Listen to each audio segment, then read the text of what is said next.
I've got some troubling news about England's royal family. The discovery did not arrive with a royal announcement or a grand ceremony.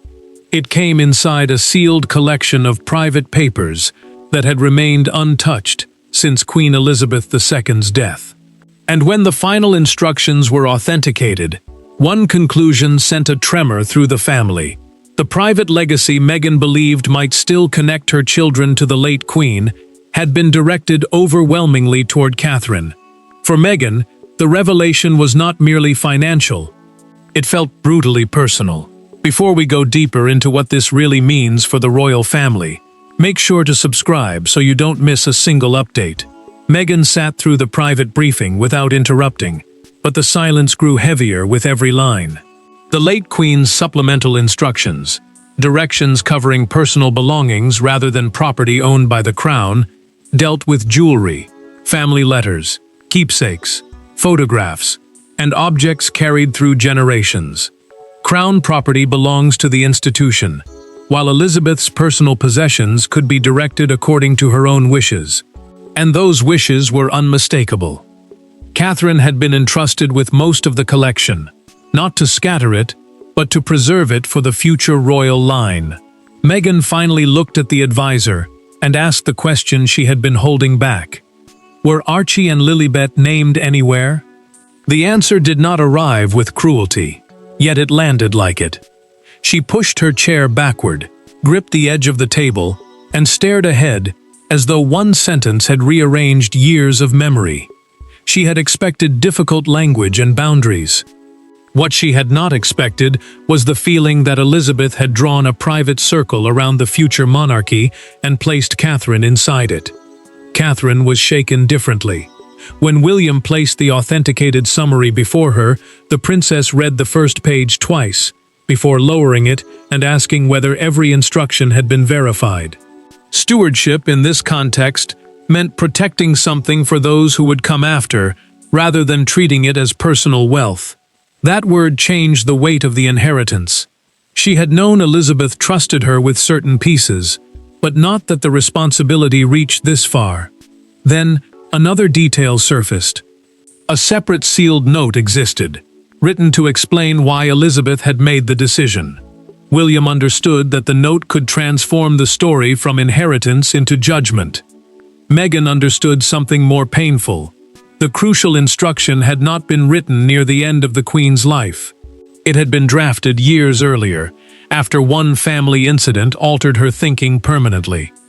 To understand why Catherine became the keeper of Elizabeth's private legacy, and why Meghan took the decision so deeply, you have to understand what each woman believed she represented inside the royal family.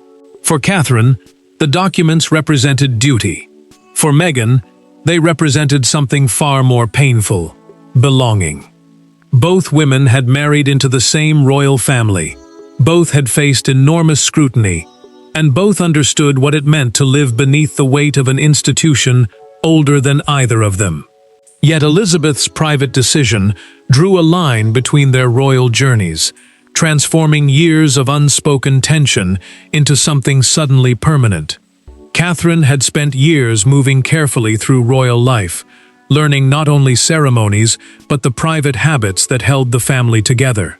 The Princess of Wales, the title given to the wife of the heir to the throne, had gradually been trusted with traditions, family customs, and objects connected to generations before her. Elizabeth had watched that development closely. What now appeared to be an inheritance had actually been built on years of quiet observation, and that made the responsibility heavier. Meghan had lived a very different experience. Her departure from frontline royal duties with Harry had separated her from the daily structure of the institution, but not from every emotional connection inside it. She had often drawn a distinction between the conflicts she experienced around palace life and the personal warmth she associated with the late Queen.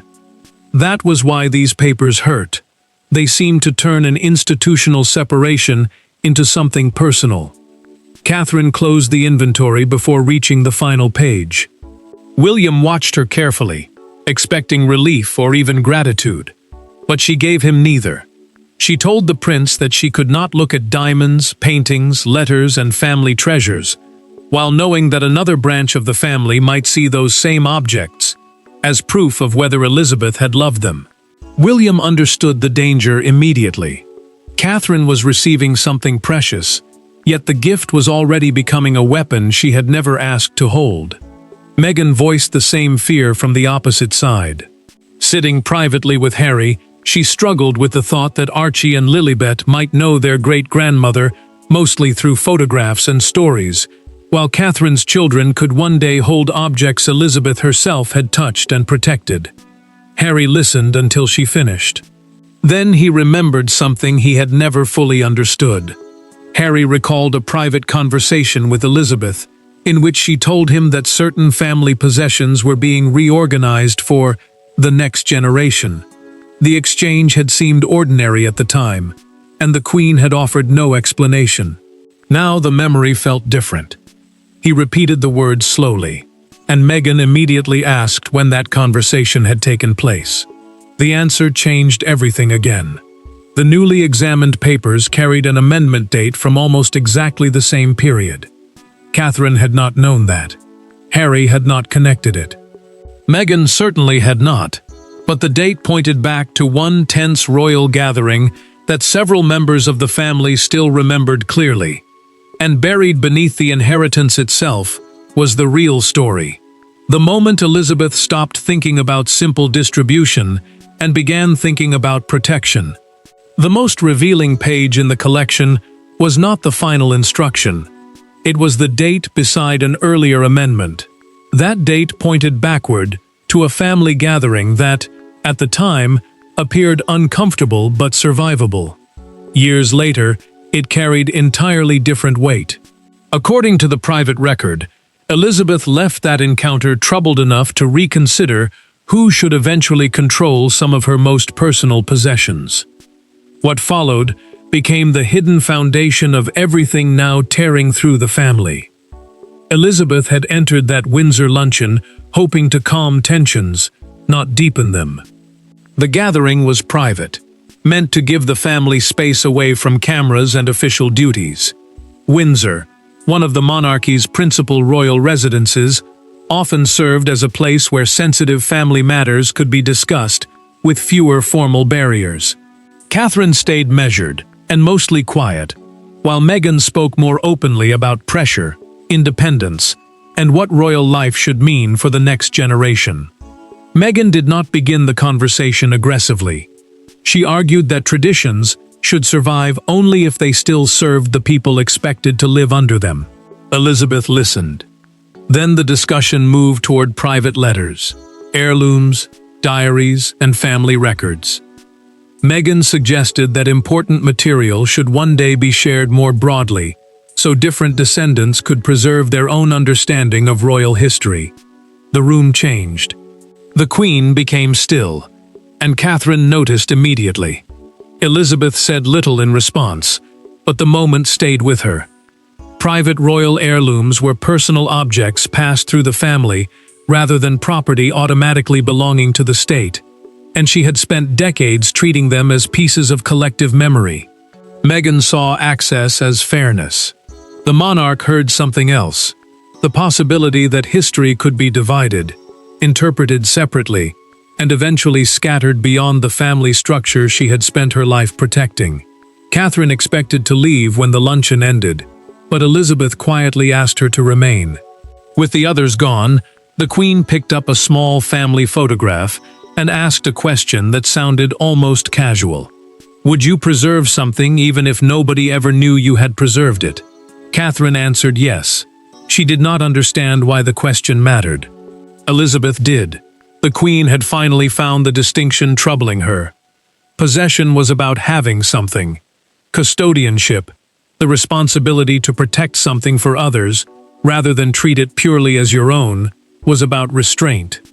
Within days, according to the documented private record, Elizabeth instructed her secretary to review who should eventually safeguard selected letters, jewelry, photographs, diaries, and objects tied to earlier sovereigns. Meghan never knew that conversation had triggered anything. Years later, Discovering the amendment date made the old luncheon feel less like a disagreement and more like a judgment preserved in ink. But learning why the decision began was only the first wound. The next came when Meghan and Catherine finally faced what those papers had placed between them. There are moments when years of carefully managed royal tension collapse into a single room. This was one of them. Meghan did not want another secretary explaining Elizabeth's intentions. She did not want legal language, palace procedure, or carefully polished reassurance. She wanted Catherine. And when the two women finally spoke privately, the inheritance stopped being about boxes, jewels, letters, or estates. It became a confrontation over acceptance, judgment, memory, and who Elizabeth had ultimately trusted. Catherine agreed to the meeting because she knew distance was making everything worse. Aides, staff members who handle royal schedules, communication, and sensitive arrangements, had already carried too many careful messages between them, each one creating more room for suspicion. Meghan arrived with one question above all others. She wanted to know whether the princess had discussed the inheritance directly with Elizabeth before the Queen died. Meghan did not soften it. "Did she tell you she was leaving it to you?" Catherine paused before answering. She said Elizabeth had spoken about responsibility, continuity, and protecting family history, but never revealed the full scale of what had been arranged. The answer did not satisfy Meghan. Her frustration sharpened because the issue no longer felt like property. It felt like confirmation of an old royal pattern. Those who remained close to the institution were preserved inside its story, while those who stepped away slowly became peripheral. Catherine listened until the accusation crossed into something she could no longer leave unanswered. She told Meghan that she would not accept the idea that the collection had been handed to her as a reward for obedience.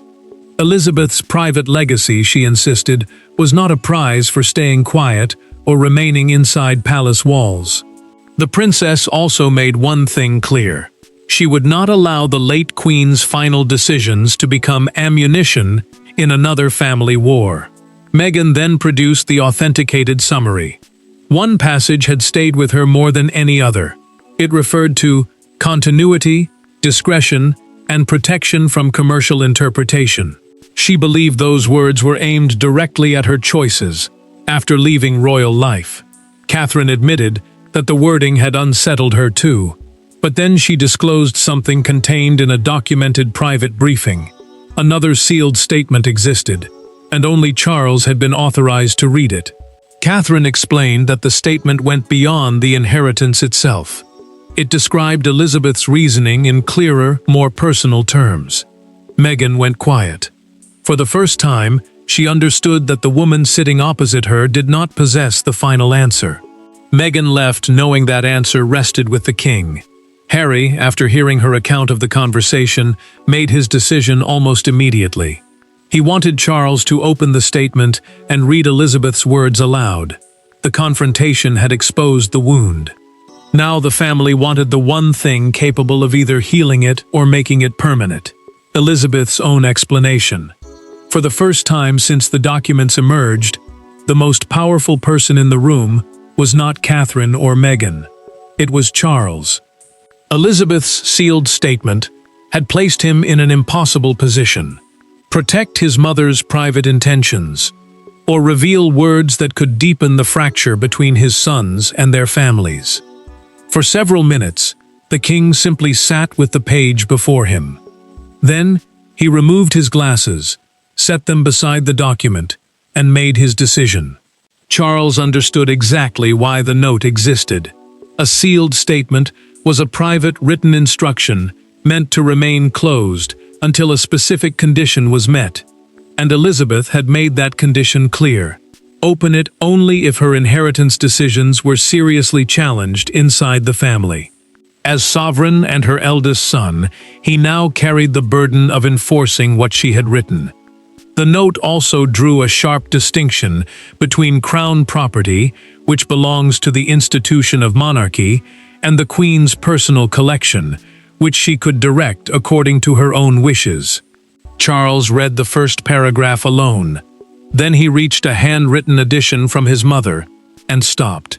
His expression changed. He folded his hands over the page instead of continuing, as though the words had suddenly become more personal than legal. When Harry entered, the prince did not waste time. He told his father that Meghan no longer saw the decision as an inheritance dispute. She saw it as a verdict on who Elizabeth believed she was. Charles answered carefully. His mother, he said, had not written these instructions to punish anyone.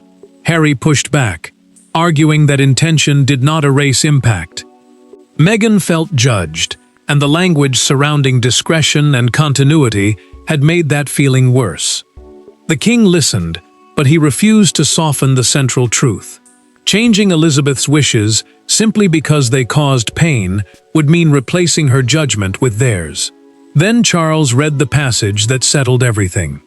Elizabeth had chosen Catherine because she believed the future queen understood what she called custodianship without ownership, protecting royal history without treating it as private treasure to control, sell, or reshape. Harry went still. The phrase was not affectionate. It was deliberate. Charles continued. The hardest line followed. Elizabeth had intentionally refused to divide certain letters, heirlooms, photographs, and personal objects among separate branches of the family, because she feared fragmentation would eventually tear them away from one shared dynastic story. Harry understood what that meant before his father finished. The collection would remain intact. The prince left knowing there would be no renegotiation. Meghan's last hope that the arrangement might be softened had effectively vanished.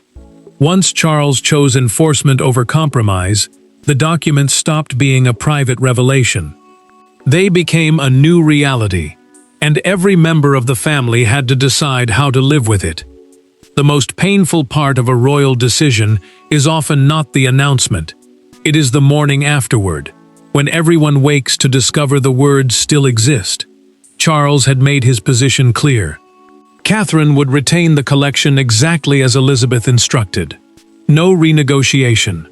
No symbolic redistribution designed to soften the impact.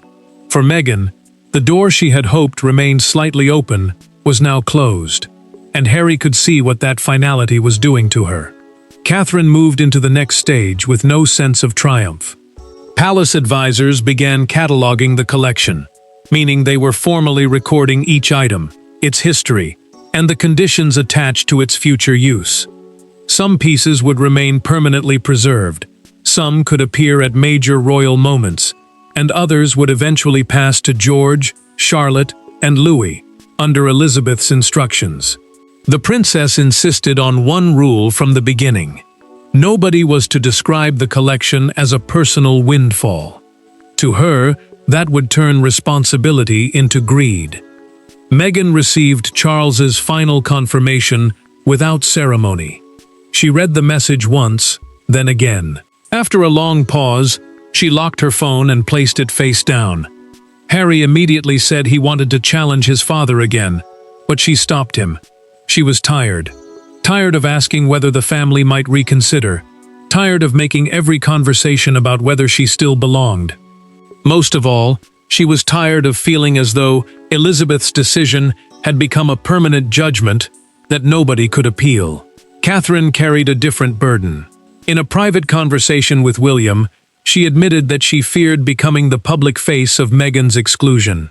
The prince answered quietly that refusing Elizabeth's trust would not heal anyone. It would only erase the late queen's decision and create another wound in its place. Catherine knew he was right, but knowing did not make the responsibility easier. Then something unexpected surfaced during the cataloging. Catherine found a separate group of personal keepsakes marked specifically for Harry's children.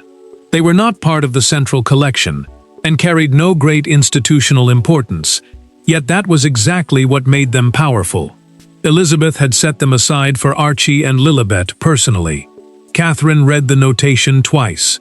Meghan had believed her children were almost entirely absent from the private instructions. Now that belief was suddenly incomplete. The princess could have sent the items through officials, but she refused. She decided Meghan needed to hear the truth directly from her before anything changed hands. After all the papers, advisors, arguments, and royal protocol, the turning point would arrive in the simplest possible form. Two women, alone, with nothing left to prove. Catherine could have sent the keepsakes through an aide. It would have been cleaner, safer, more royal. Instead, she chose the one option that carried genuine risk. She asked Meghan to meet her without secretaries, lawyers, or husbands between them. By then, neither woman expected warmth, but Elizabeth had left something for Archie and Lilibet, and Catherine refused to let those gifts arrive, wrapped in institutional coldness. That choice changed the emotional direction of the entire story. Catherine began carefully because she knew one wrong phrase could reopen everything. The items were not major royal treasures, and that mattered. They were personal keepsakes, chosen for Harry's children rather than custodial assets, meaning objects protected for the monarchy as a whole. Elizabeth had separated those two categories deliberately. One kind belonged to individual family members. The other was meant to remain tied to the future royal line. Catherine placed the small inventory between them, but did not push it forward. She told Meghan she wanted her to hear the truth directly. Elizabeth had remembered both children. Meghan stared at the page and asked whether the items had always been listed separately. The princess said yes. The distinction had simply been buried beneath the much larger argument over the central collection. Meghan's composure began to crack. The value of the keepsakes was almost irrelevant. What mattered was what they destroyed inside her mind. For days, she had carried the belief that the Queen's final arrangements had erased her entire branch of the family. Now that belief no longer held. Archie and Lilibet had not been forgotten. Elizabeth had simply treated remembrance and custodianship as two different things. Catherine then admitted something of her own. She hated being turned into the symbolic winner of a contest she had never agreed to enter. Every headline inside the family seemed to place her success beside Meghan's pain, as though one woman could only be trusted if the other had been rejected. Meghan listened, then conceded that much of her anger had come from believing Catherine knew far more than she had admitted. Catherine offered one more revelation through a documented private arrangement. She had authorized the creation of an archival record, a protected family history showing the meaning and origin of important objects, so Archie and Lilibet could one day understand Elizabeth's collection, even where ownership remained elsewhere. Meghan did not challenge the core inheritance again. Something had shifted. She still disliked the decision. She still felt hurt by it. But she no longer treated Catherine as its architect. Inside the family, the temperature had finally begun to fall. Outside it, the storm was only beginning. By morning, the private distinction Elizabeth had carefully constructed between inheritance, custodianship, and family memory had been compressed into a far more explosive public headline. Catherine had received everything. Meghan had been left with nothing. The truth was more complicated, but complexity rarely survives a royal storm. Within hours, broadcasters were debating favoritism. Newspapers were dissecting every previous encounter between the two women, and crowds outside royal residences were confronting the emotional meaning of Elizabeth's final choice. Charles knew the palace had to respond before speculation swallowed the facts completely. Crown assets, property held by the monarchy as an institution rather than by one royal as ordinary personal wealth, were not part of the disputed collection. Yet that distinction barely survived the first wave of coverage. Commentators quickly divided. Some argued that Elizabeth had simply planned for continuity around the future king and queen. Others insisted the decision revealed something deeply personal about Catherine and Meghan's very different paths.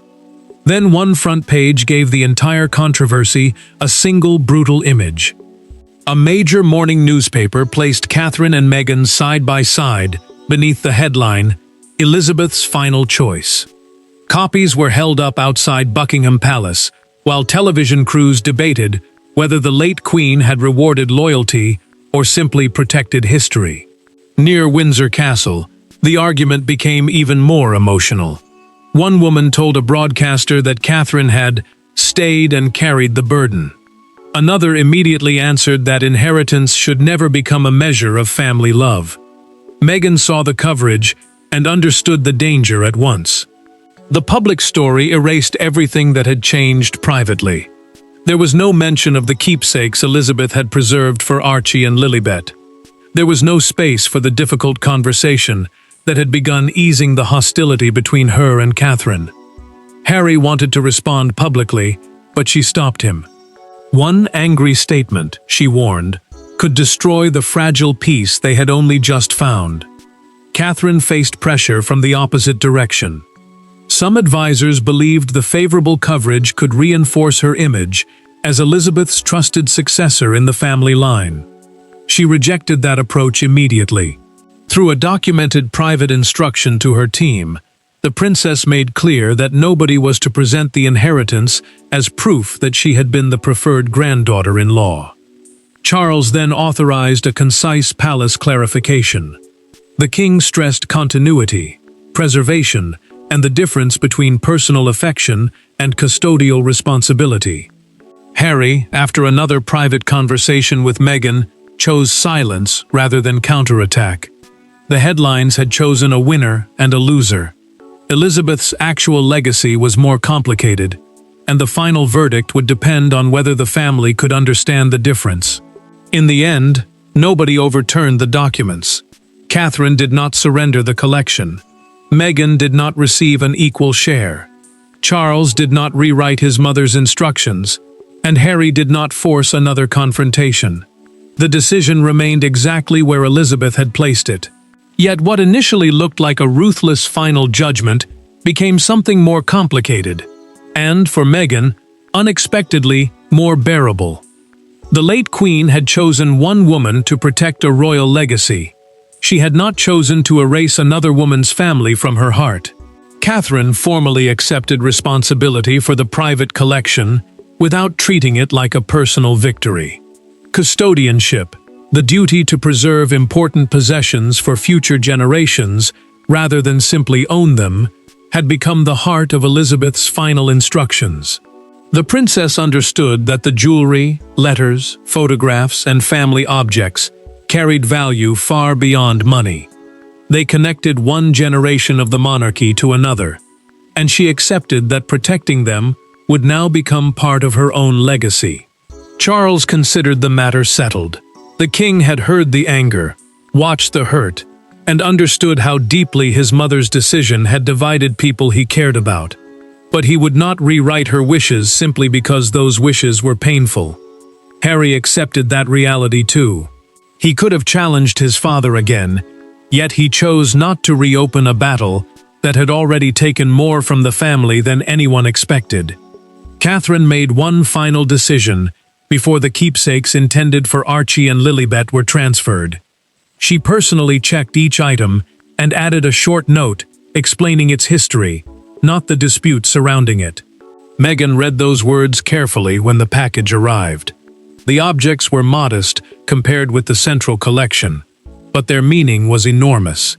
They proved that Elizabeth had remembered the children personally, even while placing the larger royal legacy somewhere else. Meghan still felt the wound. She could not pretend Catherine's position did not hurt, and she could not change the fact that Elizabeth had trusted the future queen with far more. But the deepest fear had finally collapsed. Her children had not been erased. The queen had made a distinction between family affection and historical responsibility. And painful as that distinction was, it was not the complete rejection Meghan had first believed. Catherine now understood the other side of the decision as well. Elizabeth's gift was not simply privilege, it was obligation. Meghan received less, but she no longer saw the inheritance only as proof of exclusion. Harry let the argument end. Charles protected his mother's written wishes, and the family finally stopped treating every object as evidence of who had been loved most. There would be no appeal, no reversal, and no second inheritance battle. Elizabeth's decision had been honored. Catherine had accepted its burden. Meghan had finally understood its limits, and a painful royal chapter, after threatening to divide the family once again, was closed. Thanks for watching. Please don't forget to like and subscribe, and we will see you in next one.